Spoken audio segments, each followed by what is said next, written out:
Welcome to this edition of Ritter's Rant. Today, I want to focus on the topic of America first. Now, this is a difficult topic for many because the concept of being an American patriot, of being proud of your country, of putting America first, lends itself to the narrative of American exceptionalism that many around the world, and indeed increasingly in the United States, find to be somewhat offensive. The idea that America is better than everybody else, that we are the exceptional nation, that we are the indispensable nation.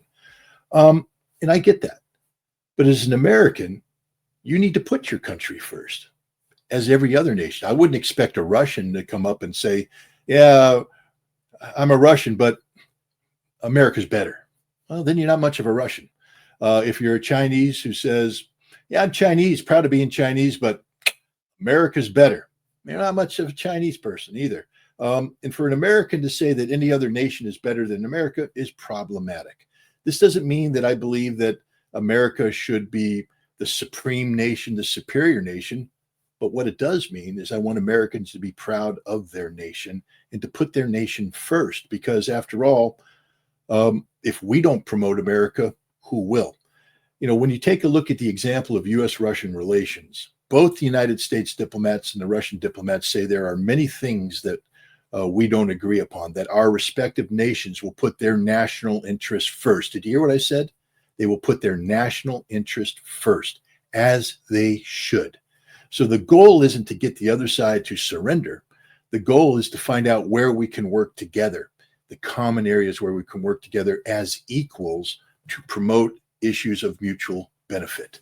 But you can't do that unless you're proud of who you are and what you are. And in this day and age, America First has a problem, because it seems to be that people who promote themselves as America First, people who buy into the Make America Great Again agenda, don't necessarily believe that. Take, for example, the example of Tammy Bruce, spokesperson for the United States State Department, the United States State Department. That means she is the spokesperson for the department that represents the interests of the United States abroad.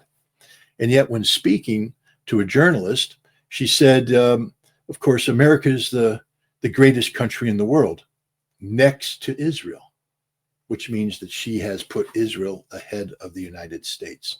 This is the spokesperson of the United States State Department, somebody who proclaims herself to be about America first, to make America great again, and yet in public, without hesitation, and indeed with a little bit of enthusiasm, America's first, next to Israel. This is a problem.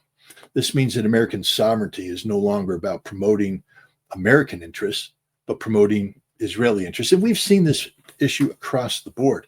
Kash Patel, the FBI director, his first priority is to make Israel safe. No, Kash, your first priority is to make Americans safe. We have Marco Rubio, the Secretary of State, who seems to put Israel's national interests over American national interests when pursuing policies involving Iran.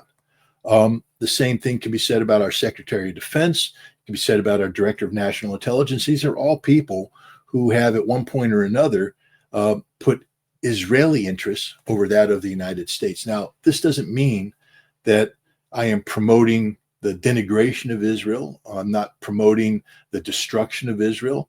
What I'm saying is that Israel is a sovereign state, and Israelis should aggressively pursue policies that are to the best benefit of Israel.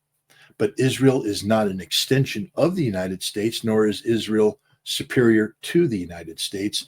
And American national security interests, American foreign policy interests, anything that brings about the interests of America should never be subordinated to the state of Israel.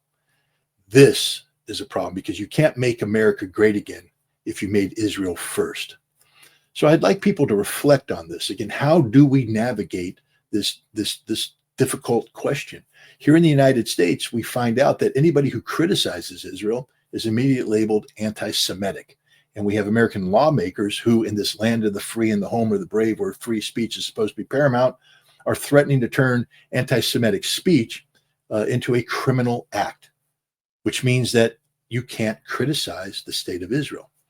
You know, we collectively were all in favor of launching embargoes against South Africa when South Africa carried out its apartheid regime.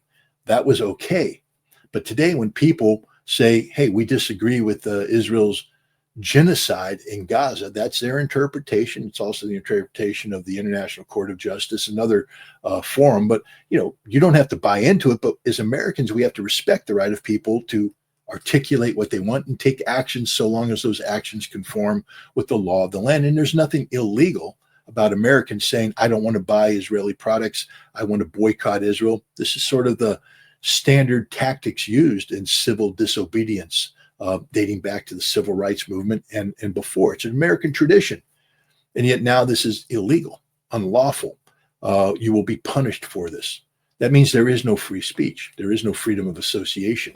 And this is dangerous. It means that the United States has not only subordinated its foreign policy to Israel, but we've subordinated the very things that define us as a nation, who we are and what we are. The Constitution of the United States of America and those amendments in the United States of America dealing with free speech, due process, etc., have all been subordinated to a greater Israeli concept that is the most un-American thing imaginable.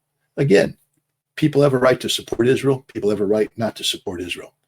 But what no one has the right to do is put Israeli interests above that of the American people.